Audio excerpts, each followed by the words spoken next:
बच्चों, आप लोग मेरे वीडियो को देख रहे हैं और चैनल को भी सब्सक्राइब कर रहे हैं। आप लोगों का सहयोग मुझे मिल रहा है, बहुत अच्छा लग रहा है। मैं भी धीरे धीरे कुछ ना कुछ रोज बना के आप लोगों के लिए रख ही रहा हूँ अपने चैनल पे। मैं यूट्यूब पर भी लाइव क्लास लूँगा और एक ऑर्गेनिक केमिस्ट्री के लिए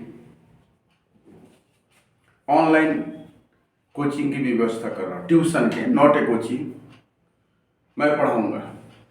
रात में टाइम होगा उसके लिए, मेरा नंबर उसमें होगा, हमारे फेसबुक पेज पर उसके लिए हम नंबर वगैरह, व्हाट्सएप नंबर सब दे देंगे। जिसको जहाँ से जुड़ना होगा, एकदम पूरी सीरीज 11 से लेकर 12 क्लास तक ओनली ऑर्गेनिक, प्योर ऑर्गेनिक।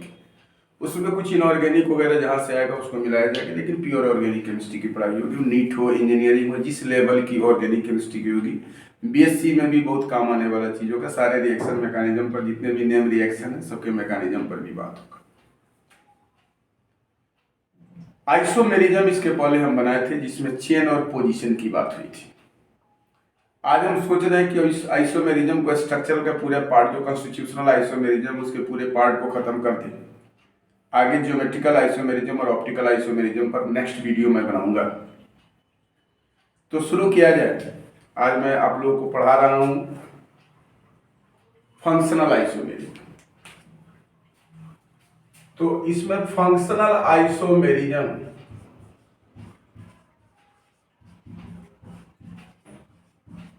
या इसको आप बोल सकते हो फंक्शनल ग्रुप आइसोमेरिज्म। डेफिनेशन तो सब वही होता है, पूरे आइसोमेरिज्म का डेफिनेशन एक ही है कि compounds having same molecular formula, different functional group इसमें हो जाएगा। किसी में पोजीशन डिफरेंट होता है, किसी में चेन लेंथ फर्क होगा। तो इसमें हम लोग यही बोल सकते हैं कि मॉलिक्यूलर फॉर्मूला जो है वह सेम होना पड़ा और फंक्शनल ग्रुप जो है वह डिफरेंट होना पड़ा। तो आप डेफिनेशन जैसे दे सकते हो, जैसे एक एग्जांपल हम लेके आ रहे हैं C2H6O। तो इसको दो पार्ट में अगर हम लोग इसका लुईस स्ट्रक्चर बना रहे हैं तो CH3CH2OH, CH3OCH3, मतलब यह अल्कोहल है तो यहां ईथर है, यह अल्कोहल है और यहां ईथर है।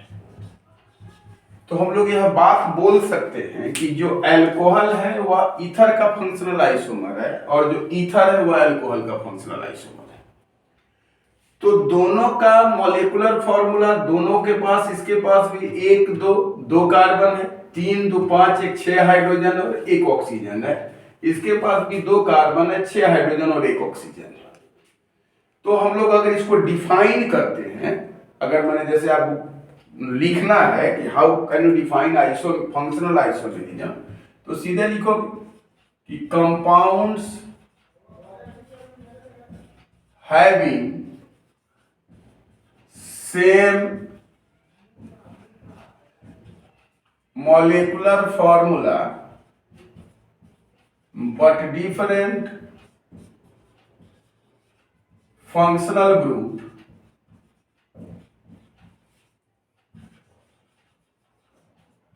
are known as functional isomers, and the phenomenon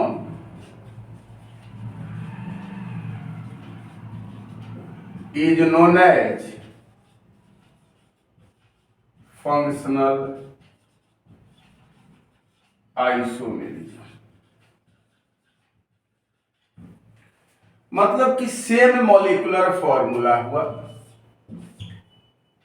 molecular formula same हुआ, फंक्शनल ग्रुप डिफरेंट हुआ। तो क्यों ना हम लोग एक जगह कलेक्ट कर लें कि किसका फंक्शनल आइसोमर कौन होता है और उसको हम लोग एग्जांपल से कर लें, तो एक बार में क्लियर हो जाए। तो दिमाग में एक टेबल हम लोग बना के रखते हैं कि किसका फंक्शनल आइसोमर कौन होता है। फंक्शनल आइसोमर्स, तो हम लोग कह सकते हैं कि अल्कोहल जो है वह ईथर का फंक्शनल आइसोमर है और ईथर जो है अल्कोहल का फंक्शनल आइसोमर है। अल्डिहाइड जो है, अल्डिहाइड या कीटोन का फंक्शनल आइसोमर है और अनसेचुरेटेड अल्कोहल का फंक्शनल आइसोमर है। अनसेचुरेटेड अल्कोहल का फंक्शनल आइसोमर मतलब अनसेचुरेटेड अल्कोहल जो है वह कीटोन का भी फंक्शनल आइसोमर हो सकता है, अल्डिहाइड का भी हो सकता है। अल्डिहाइड अनसेचुरेटेड अल्कोहल का भी हो सकता है और कीटोन का भी हो सकता है। मतलब यह एक तीनों जो है एक दूसरे के फंक्शनल आइसोमर है। उसी तरह आप लोग देख सकते हो कि carboxylic acid is the functional isomer of Easter, nitro is the functional isomer of nitrite, cyanide is the functional isomer of isocyanate,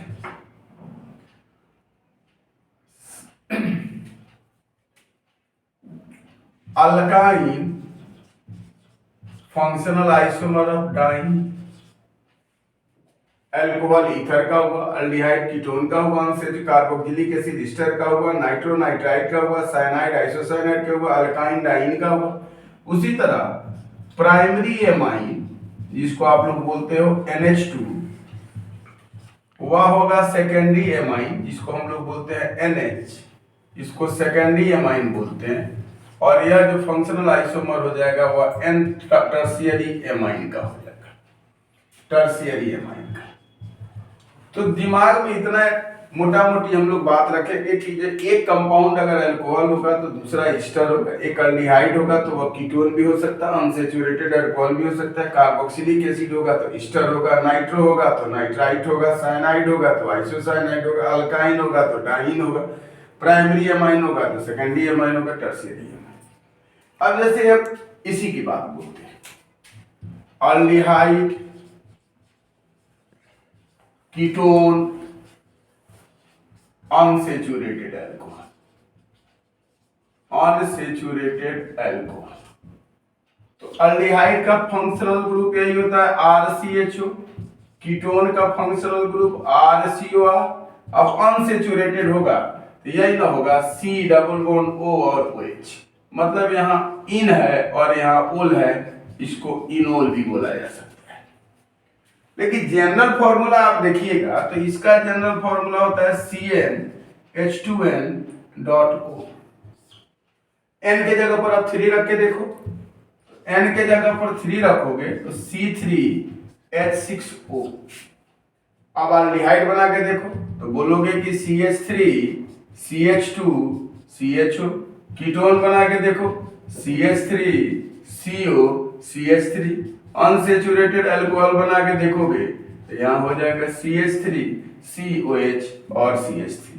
तो यह अल्डिहाइड हुआ या कीटोन हुआ या अनसेचुरेटेड अल्कोहल, सबका मॉलिक्यूलर फॉर्मूला सेम है, सबका फंक्शनल ग्रुप अलग है। तो इस टाइप के आइसोमेरिज्म को हम लोग फंक्शनल आइसोमेरिज्म बोलते हैं। दूसरा एक एग्जांपल हम ईस्टर और कार्बोक्सिलिक एसिड का बोलते हैं।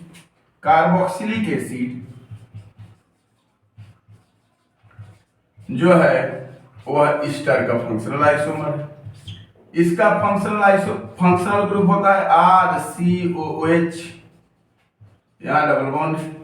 इसका होता है RCOR डैश, मतलब है कि इसके O के साथ H जुड़ा हुआ है और इसके O के साथ R जुड़ा हुआ है। तो यह R जो होगा ऑलवेज अल्काइल ग्रुप होगा, ऑलवेज अल्काइल। लेकिन यह R जो हो सकता है R is equal to H और एनी अल्काइल हो सकता है। अब यहाँ R के जगह पर अगर H हो जाता तो ये कार्बोक्सिलिक एसिड हो जाता। इसीलिए यहाँ हम लोग R दिए हैं तो यह ईस्टर हुआ है और यह R जो है यह भी R क्या हो सकता है, R is equal to H भी हो सकता है और एनी अल्काइल ग्रुप हो सकता है।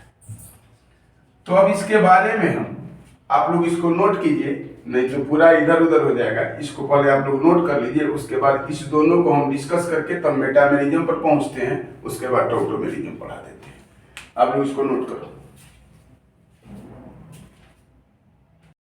तो हम लोग यहां बात करते हैं, अभी बात कर रहे थे हम लोग कार्बोक्सिलिक एसिड और स्टर का। एकदम हम दोनों का बता रहे हैं, एकदम आप काम कीजिए, एकदम अच्छा से सब कुछ क्लियर कंसेप्ट मिलेगा। थोड़ा बड़ा देर का वीडियो होगा, लेकिन डरना नहीं है, सब कुछ बनाना एकदम क्लास वाइज बनाया जाएगा, नॉट ए ट्रिक। दिमाग खुला रहेगा, कुछ भी बना सकते हो आप लोग। इसका फंक्शनल ग्रुप हम लोग क्या लिखे, RCOOH। इसका फंक्शनल ग्रुप क्या लिखे, RCOOR। फर्क देखो, यहां ऑक्सीजन हाइड्रोजन से जुड़ा हुआ है, यहां ऑक्सीजन R' से जुड़ा हुआ है।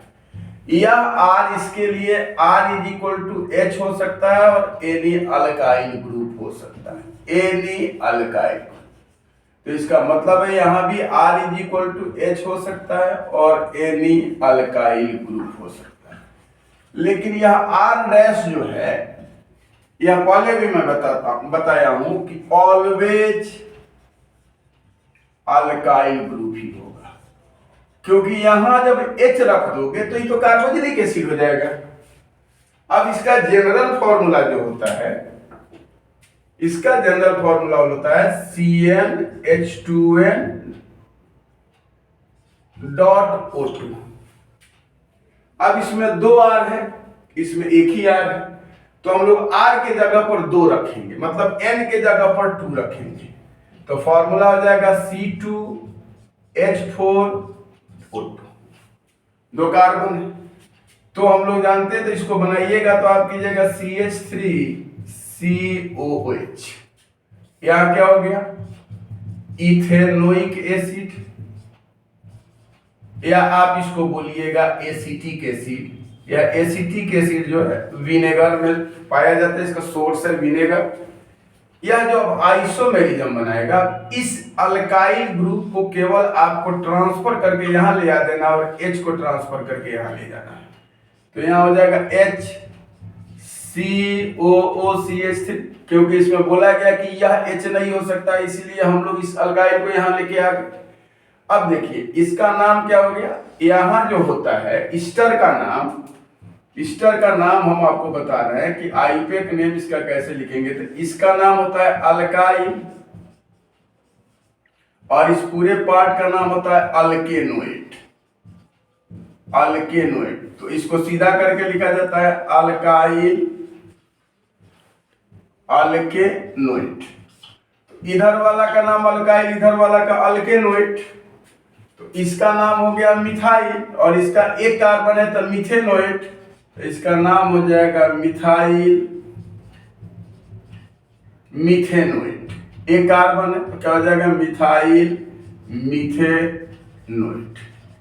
या आप इसको फॉर्मेट बोल सकते हो, क्योंकि हम लोग को मालूम है HCOO को फॉर्मेट बोला जाता है। तो यहाँ CH3 के साथ जुड़ा हुआ है, जिसका कॉमन नेम हो जाएगा मिथाइल फॉर्मेट। मतलब आप देखो कि यहाँ कार्बोक्सिलिक बना तो यहाँ ईस्टर बना। दूसरा हम N=3 करते हैं, N=3 तो फॉर्मूला हो जाएगा C3H6O2। अब 3 कार्बन है तो 3 कार्बन का कार्बोक्सिलिक एसिड बनाओगे तो ईस्टर भी यहां बनाना है, तो हो गया CH3CH2COOH। 3 कार्बन है तो 3 कार्बन को क्या बोलेंगे, प्रोपेनोइक एसिड। अब इस H को इधर लेके आना है आपको, अल्काइल ग्रुप को इधर लेके जाना है, तो क्या हो जाएगा CH3COOCH3। देखो तो कार्बन कितना है, 1 2 3, हाइड्रोजन हो गया 3 2 5 1 6, इसमें 3 3 6, 2 कार्बन हो गया, 2 ऑक्सीजन हो गया, इसका नाम मिथाइल हो गया। 2 कार्बन है तो CH3CO को एसीटेट बोलते हैं, तो क्या बोलेंगे एसीटेट, या इसका आईयूपीएक नेम लिखिएगा तो बोलिएगा मिथाइल इथेनोइड। मतलब हुआ कि एक कार्बोक्सिलिक एसिड बनेगा तो दूसरा ईस्टर बनेगा। अब थोड़ा एमाइन की बात करते हैं। तो हम लोगों ने देखा क्या कि प्राइमरी एमाइन जो है वह सेकेंडरी एमाइन का फंक्शनल ग्रुप है, और सेकेंडरी एमाइन जो है वह टर्शियरी एमाइन का फंक्शनल ग्रुप है। तो अब प्राइमरी एमाइन किसको बोलते हैं, सेकेंडरी एमाइन किसको बोलते हैं, टर्शियरी एमाइन किसको बोलते हैं, तो बताने की जरूरत नहीं है बच्चा सबको। यहाँ जो होता है इसको हम लोग जनरल फॉर्मूला लिखते हैं RnH2, इसको हम लोग लिखते हैं R2NH, और इसको लिखते हैं हम लोग R3N। तो दिमाग में रखना है कि अगर कहीं भी जुड़ा हुआ है इसमें, carbon is not a deciding factor, carbon decide नहीं करता, इसमें केवल यह दिखना रहता है कि NH2 है तो प्राइमरी है, NH है तो सेकेंडरी है, N है तो टर्शियरी है। तो इसमें हम लोग NH2 प्राइमरी हुआ, सेकेंडरी हुआ, टर्शियरी हुआ। और इसका फॉर्मूला जो एमाइन का होता है, एमाइन का फॉर्मूला होता है CnH2n + 3.n। तो इसके पास एक R है, तो प्राइमरी एमाइन के लिए N1 2 3 4 5 6 1 शुरू करते हैं। इसके पास 2 R है, तो इसके लिए हम लोग शुरू करते हैं N = 2 3 4 5 6। इसके पास R 3 है, तो N = 3 4 5 6 ऐसे करते हैं। अब हम लोग को एक कंपाउंड बनाना है इस N के जगह पे, तो हम N के जगह पर रख दिया, यहाँ जो फॉर्मूला है CnH2n + 3.n, आप N के जगह पे 4 रखिए, N के जगह पे, तो क्या फॉर्मूला हो जाएगा C4H11n। अब देखना है कि क्या ये प्राइमरी बन रहा है, क्या ये सेकेंडरी बन रहा है, क्या ये टर्शियरी बन रहा है। 1 मिनट में हम बना देते हैं, यहीं पे आप लोग देख लो कि यहाँ भाई प्राइमरी बन रहा है, सेकेंडरी बन रहा है, टर्शियरी बन रहा है। 4 कार्बन है, तो 1 2 3 4 NH2 कार्बन है, 1 2 3 4 कार्बन है यहाँ। हाइड्रोजन हो गया 3 2 5 2 7 2 9 2 11 का हाइड्रोजन, 1 नाइट्रोजन है, इसका नाम होगा 1 एमिनो ब्यूटेन, या ब्यूटेन 1 एमाइन, आप जो लिखो, लेकिन एमिनो ब्यूटेन। सेकंड नंबर में हमने यहाँ लिख दिया CH3 CH2, यहाँ CH2 अच्छा से लिख देते हैं, CH2 NH CH2 CH3। देखो यहाँ सेकेंडरी एमाइन हो गया, NH आ गया, इसका नाम होगा N इथाइल इथेनामाइन। अब टर्शियरी हम N लगाने जा रहे हैं, तो आप लिख सकते हो CH3 NCH3 CH2 CH3। तो इसको क्या लिख सकते हो, NN डाइमिथाइल इथेनामाइन, या एमिनो इथेन लिख सकते हो। तो यहाँ देखो तो प्राइमरी है, यहाँ देखो तो सेकेंडरी है, यहाँ देखो तो टर्शियरी है। तो यह एक दूसरे के कौन से आइसोमर्स हो गए, फंक्शनल आइसोमर्स हो गए। तो उसके बाद आप लोग भी अपने से बना सकते हो कि किसका कौन सा आइसोमर्स होगा, लेकिन आपको याद रखना होगा कि अल्कोहल जो होगा वह ईथर का आइसोमर होगा, अल्डिहाइड जो होगा वह कीटोन का आइसोमर होगा या अनसैचुरेटेड अल्कोहल का होगा, कार्बोक्सिलिक एसिड जो होगा वह ईस्टर का आइसोमर होगा। उसी तरह प्राइमरी एमाइन सेकेंडरी एमाइन का होगा, साइनाइड आइसोसाइनाइड का होगा। इस तरह सारा चीज आप लोगों को मैं पहले लिख दिया हूँ, आप लोग इसको नोट करो और अपने से वर्क करो। जो प्रॉब्लम होगा फिर हम लोगों से बातचीत होगी, इस पर डिस्कस किया जाएगा, फिर आगे उसमें कोई प्रॉब्लम नहीं होने जा रहा है, क्योंकि आप लोग करोगे तो बन जाएगा। आप इसको नोट करो, फिर आगे मेटामेरिज्म पर बात करते हैं। अब आइए हम लोग बात करते हैं मेटामेरिज्म का। अब छोटी छोटी कहानी है, दोनों को तो तुरंत बता देते हैं।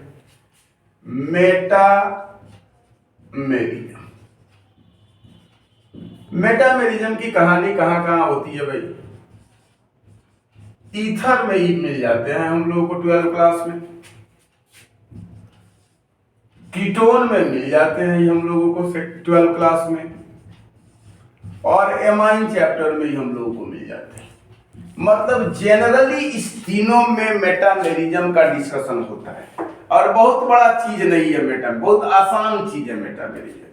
जैसे कीटोन हम लिया, इसका फॉर्मूला हम लोग को मालूम है, CnH2n + 2.O जनरल फॉर्मूला है। इसका फॉर्मूला मालूम है CnH2n.O, और एमाइन का फॉर्मूला हमने लिखा है CnH2n + 3.n।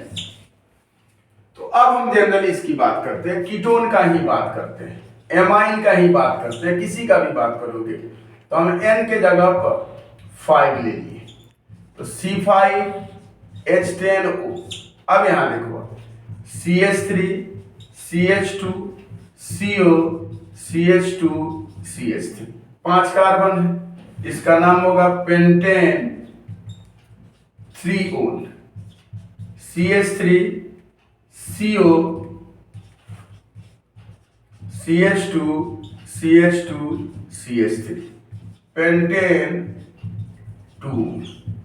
कुछ नहीं है भाई, मॉलिक्यूलर फॉर्मूला सेम है, फंक्शनल ग्रुप भी सेम है, दोनों में कीटोन है, लेकिन यहाँ कीटोन के एक बगल में इथाइल ग्रुप है, दूसरे बगल में इथाइल ग्रुप है, इसके एक बगल में मिथाइल ग्रुप है, इसके बगल में एन प्रोपाइल ग्रुप है, मतलब अल्काइल ग्रुप के अरेंजमेंट में फर्क है, तो यह मेटामर्स है। यहाँ एन के जगह पर हम 4 लाते हैं, एन के जगह पर आप 4 ही लाइए, तो क्या बोलोगे C4H11N। इस कंपाउंड को अगर ऐसे लिखे हम लोग CH3 CH2NH CH2 CH3, तो हम लोग अभी लिखे थे ना कि N इथाइल इथेनामाइन या एमिनो इथेन, इथेनामाइन या एमिनो एथिल लिख सकते हो, CH3 NH CH2 CH2 CH3 N methyl propanamine. कितना मस्त कंसेप्ट है इसका कि दोनों में फंक्शनल ग्रुप सेम है, इधर CH3 CH2 जुड़ा हुआ है, इधर CH3 CH2 जुड़ा हुआ है, इधर CH3 जुड़ा हुआ है, इधर प्रोपाइल ग्रुप जुड़ा हुआ है, मतलब अल्काइल ग्रुप का अरेंजमेंट में फर्क है। इस टाइप के आइसोमेरिज्म को हम लोग क्या बोलेंगे, मेटामेरिज्म। तो इसका डेफिनेशन क्या होगा कि compounds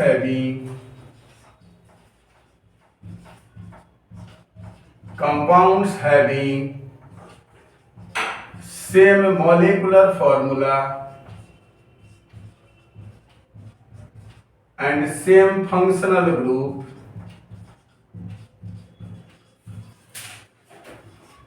but different arrangement of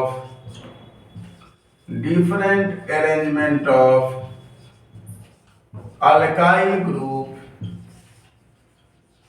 on either side of functional group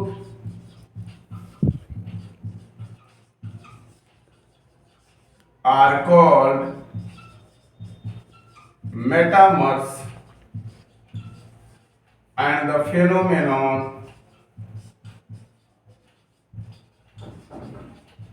is known as metamerism.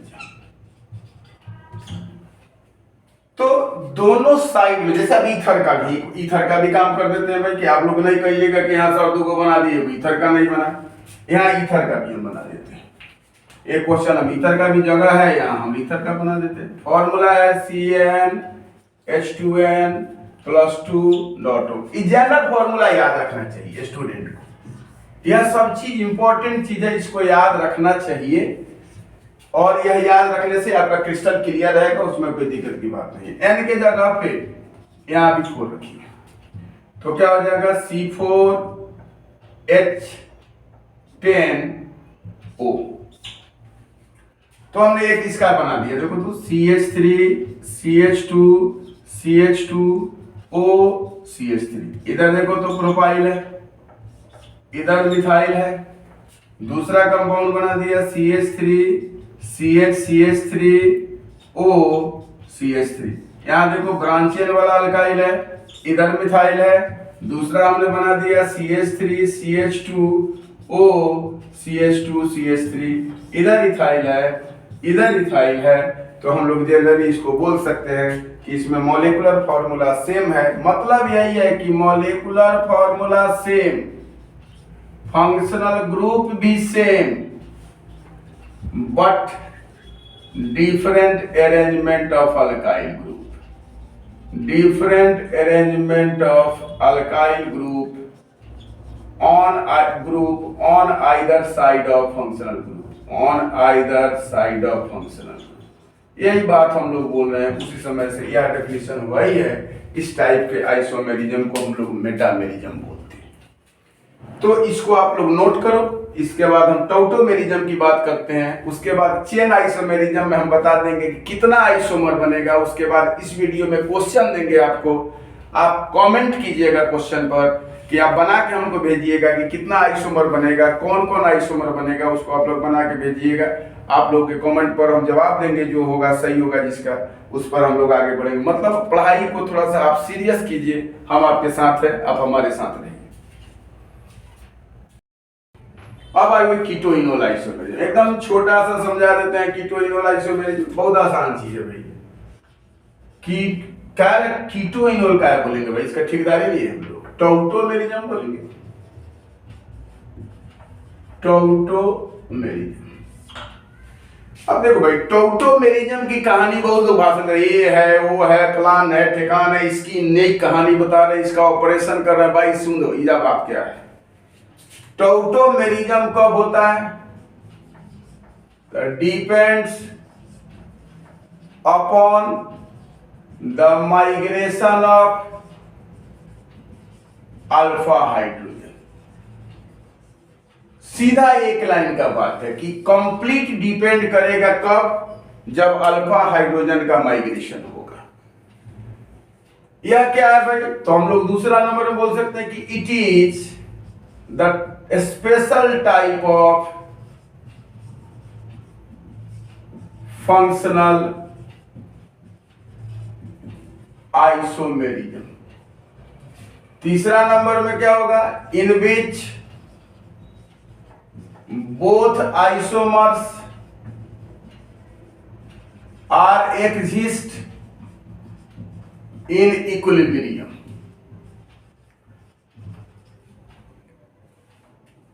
Equilibrium में एग्जिस्ट करेगा। अब जैसे यह हम लोग देखते हैं कि अल्डिहाइड कीटोन नाइट्रो में यह पाया जाता है। तो अल्डिहाइड कीटोन में जब ये बनता है तो इसको बोला जाता है कीटो इनोल आइसोमेरिज्म, और नाइट्रो में बनता है तो इसको बोला जाता है नाइट्रो एसी आइसोमेरिज्म। नाइट्रो का टॉउटोमेरिज्म एसी फॉर्म होता है। तो इसमें इनोलिक फॉर्म जो है, अब जैसे यहां देखो आप कि CH3 CO CH3, आप यहां देख रहे हो कि यह कीटो है, कीटोन है। तो और यार इसके बगल में जो हाइड्रोजन कार्बन है वो अल्फा है, यह भी अल्फा है। तो बता रहा है कि depends upon the migration of alpha hydrogen. तो यह हाइड्रोजन जो है माइग्रेट करेगा इस कार्बन पर, नहीं इस ऑक्सीजन पर। तो इक्विलिब्रियम एस्टेब्लिश्ड हो जाएगा, यहाँ एग्जिस्ट करेगा और यह हो जाएगा CH3 CHOH CH2। तो यहाँ दिख रहा है भाई कि OH के साथ डबल बॉन्ड है, तो यहाँ इनोल है। तो कीटो और इनोल के बीच में इक्विलिब्रियम एग्जिस्ट कर रहा है। एक और कंपाउंड लेते हैं जैसे असीटल्डिहाइड है CH3COH, तो यह अल्फा कार्बन है। इसका हाइड्रोजन को माइग्रेशन इस ऑक्सीजन पर कराइएगा तो डबल बॉन्ड यहां शिफ्ट करेगा। तो क्या होगा? CH2 डबल बॉन्ड COH और यहां हो जाएगा H। यहां आप देखोगे यहां भी इनोल बना, और यहां देखोगे CO, यहां भी कीटो बना। तो कीटो और इनोल के बीच में इक्विलिब्रियम एग्जिस्ट है। नाइट्रो की बात करते हैं हम लोग, तो RCH2 NO। अब इसका अल्फा कार्बन यह है, तो हम लोग जानते हैं कि -I इफेक्ट होगा तो इसका अल्फा कार्बन एसिडिक हो जाएगा। इसका H इस ऑक्सीजन पर गया और यहाँ डबल बॉन्ड शिफ्ट कर गया, तो यहाँ हो जाएगा RCH डबल बॉन्ड NOH, और यहाँ हो जाएगा, इसको हम लोग बोलेंगे एसी फॉर्म और इसको बोलेंगे हम लोग नाइट्रो फॉर्म। तो नाइट्रो फॉर्म का कीटो इनोल कौन होगा? नाइट्रो फॉर्म का क्या होगा? AC form. तो इसमें यही बात दिमाग में रखा जाता है कि depends upon the migration of alpha hydrogen. It is a special type of functional isomerism in which both isomers are exist in equilibrium. जैसे यहां देखो कोई कंपाउंड हो गया, यहां साइक्लोहेक्सेनोन हो गया, कीटोन है, यहां भी 2 हाइड्रोजन है, यहां भी 2 हाइड्रोजन है, यह कार्बन के बगल वाला, यहाँ जो कार्बन है, यह कार्बन के बगल वाला यहाँ जो कार्बन है और यह कार्बन है अल्फा हाइड्रोजन। यहाँ से माइग्रेट करो, डबल बॉन्ड शिफ्ट कर दो, देखो तो भाई इनोल बना कि नहीं बना? एकदम फर्स्ट क्लास यहाँ बन गया इनोल, इन और ओल, इनोल, और यहाँ हो जाएगा कीटो, इसके बीच में इक्विलिब्रियम एग्जिस्ट किया। अब होता क्या है कि दो टाइप का होता है, एक को बोला जाता है डायड सिस्टम और एक को बोला जाता है ट्रायड सिस्टम। तो डायड सिस्टम में क्या होता है कि यह अल्फा हाइड्रोजन का जो माइग्रेशन होता है दो एटम के बीच में होता है, और ट्रायड में तीन एटम के बीच में। जैसे अल्फा हाइड्रोजन का माइग्रेशन हुआ तो यह अल्फा हाइड्रोजन का माइग्रेशन हुआ एक एटम, दो एटम और तीसरे एटम पर हुआ। यहां भी अल्फा हाइड्रोजन का माइग्रेशन तो एक एटम, दूसरा एटम और तीन एटम के बीच में। तो जब तीन एटम के बीच में अल्फा हाइड्रोजन का माइग्रेशन होगा तो उसको हम लोग ट्रायड बोलेंगे। और दो एटम, जैसे यहां देखो एक कार्बन है, यहां जो है कार्बन जनरली यहां एक, दो, तीन, तो यहाँ का हाइड्रोजन जो एक, दो, तीन, तीसरे एटम पर गया है, यहाँ भी कार्बन है, यह भी कार्बन है, यह ऑक्सीजन है, एक एटम, दो एटम, तीसरे एटम, तो यह माइग्रेशन जो हुआ वह तीसरे एटम पर हुआ। तो इस सिस्टम को हम लोग बोलेंगे ट्रायड सिस्टम। तो इसमें हम लोग ट्रायड पर बात कर रहे थे, तो इसमें क्या होगा, माइग्रेशन ऑफ अल्फा हाइड्रोजन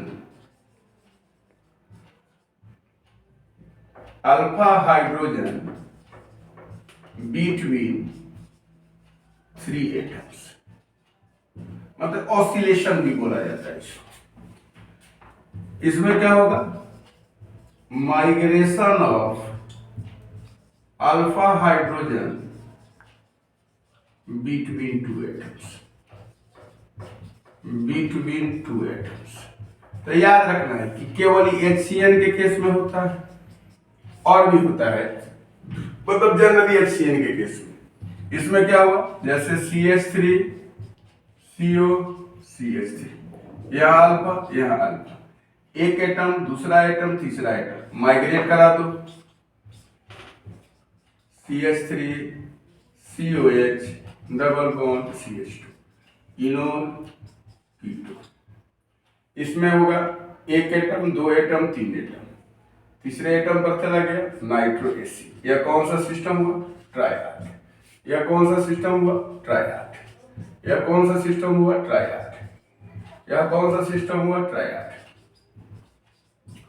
अब इसमें बात होता है कि कौन स्ट्रॉन्गर है। तो कार्बन ऑक्सीजन के बीच में डबल बॉन्ड है, ज्यादा स्ट्रॉन्ग है कार्बन कार्बन के बीच में, तो यह ज्यादा स्ट्रॉन्ग होगा, इनोल कम स्ट्रॉन्ग होगा, कम स्टेबल होगा, ज्यादा स्टेबल होगा। इसमें इनोल और कीटो के बाद में यही होता है। अब आप लोग को हम क्वेश्चन दे रहे हैं, इस पर आप लोग बनाइएगा। एक और हम ट्रिक बता देते हैं, चेन आइसोमेरिज्म का यहाँ बता देते हैं। पहले चेन आइसोमेरिज्म का एक ट्रिक होता है, इसमें ब्यूटेन से शुरू कीजिएगा, N = 4 से 7 तक। तो इसका फॉर्मूला होता है 2 का पावर n-4 + 1। तो ब्यूटेन में कितना बनेगा, ब्यूटेन में 4 रखिएगा तो इसमें 2 बनेगा। पेंटेन में कितना बनेगा, इसमें 3 बनेगा। हेक्सेन में कितना बनेगा, तो 5 बनेगा। हेप्टेन में कितना बनेगा, तो 9 बनेगा। ऑक्टेन के लिए एंड नोनेन के लिए आप फॉर्मूला लगा दीजिएगा 2 का पावर n-4 + 2, और डिकेन के लिए फॉर्मूला लगा दीजिएगा 2 का पावर n-4 + 11। तो यह आइसोमेरिज्म का एक ट्रिक हुआ। चेन आइसोमेरिज्म कितना बनेगा, डिकेन में 75 बनता है। अब हम इस पर एक क्वेश्चन दे रहे हैं, आप लोग क्वेश्चन बना के हमको कमेंट कीजिएगा, तो इस पर बताइएगा कि क्वेश्चन में कितना बना। हमें क्वेश्चन दे रहे हैं कि C5H12O में कौन कौन सा आइसोमेरिज्म बनेगा। C5H13N में कौन कौन आइसोमेरिज्म बनेगा। C4H9Br में कौन कौन सा आइसोमेरिज्म बनेगा। क्वेश्चन ए, क्वेश्चन 2, क्वेश्चन 3, या 12 क्लास के लिए भी काम में आएगा, और आप लोग इसको बनाइएगा। जो प्रॉब्लम होगा उसके बारे में बात किया जाएगा। फिर हम लोग चेन आइसोमेरिज्म के बारे में बात करेंगे। लेकिन इस क्वेश्चन को आप लोग बनाइएगा श्योर और अपने से कोशिश कीजिएगा, कमेंट कीजिएगा, हम आप लोगों का करेक्शन कर देंगे, चेक कर देंगे। उसके बाद नहीं होगा तो बना करके हम उसके लिए आपको उस पर अपलोड कर देंगे यूट्यूब पर। उसके लिए पेज आप लोग खोलिएगा तो आपको मिल जाएगा। आप लोग मेरे चैनल पर बने रहें और ज़्यादा से ज़्यादा अपने दोस्तों को कहें जुड़ने के लिए। मैं फिर बोल रहा हूँ कि मैं लाइव क्लास भी लूँगा और ऑनलाइन ऑर्गेनिक केमिस्ट्री का पूरी सीरीज का हम 11-12 का हम एक ट्यूशन रात में शुरू करेंगे। उसके लिए हर जगह के बच्चे हमसे जुड़ सकते हैं। फी बहुत नॉमिनल फी होगा, उसके लिए कोई बात नहीं होगा। 10 बच्चों के लिए जो पहले एडमिशन लेंगे उनके लिए 10% कंसेशन होगा, उसमें कोई दिक्कत की बात नहीं होगी। जो भी हमसे जुड़े आप लोग मेरे चैनल पर बने रहें। फिर से बोलते हैं, उसके लिए बहुत बहुत धन्यवाद आपको।